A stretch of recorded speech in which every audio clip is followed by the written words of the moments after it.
You know, when I see that classic, almost pyramid Christmas tree shape that you see so much this time of year, probably because I grew up within sight of the Santa Cruz Mountains, the first kind of tree that comes to my mind isn't the pine tree or the fir tree that you tend to find at the Christmas tree farms, but it's the amazing trees that are really unique to our forests here, the astonishing California coastal redwood. I mean, I've been here for decades now, and I still can't help being astonished at these trees. Some of the trees here in our redwood forests in Santa Cruz County were alive when the New Testament was written.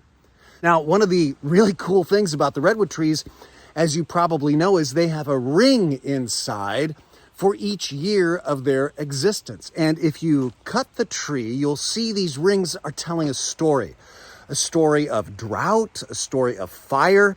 Literally, these trees are the repository for up to 2,000 years of history. You could call the redwoods the storytellers of the forest. And you know, in many ways, you and I as Christians kind of serve the same role in a community's ecosystem as these redwood trees. We're kind of the storytellers of the forest, because we preserve in our memories, and for us in God's word is preserved, the stories of how God has worked in human history. And as we keep hearing these stories, remembering these stories, retelling these stories, we bring people hope. We encourage each other. We remind people of how God is working redemptively throughout human history.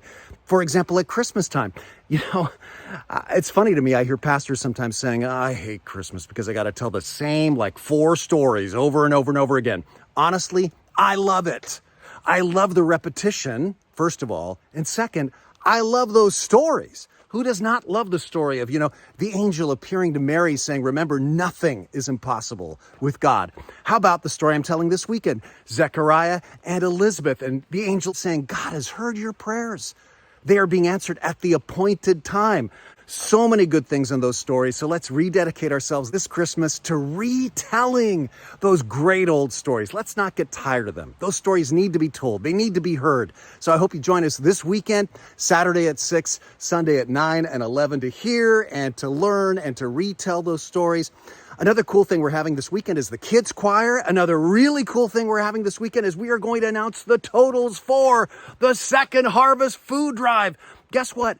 I don't even know what the totals are because it's still being tabulated. I may not know until moments before the service starts this weekend, and the total's probably going to change in each service. So suspense mounts. Hope you can join us. And then tonight, Friday night, 7 p.m., the Lincoln Brewster concert at church. So much good stuff. Let's keep hearing and telling the age-old great Christmas story. Be the redwood trees. Be the repositories of the stories.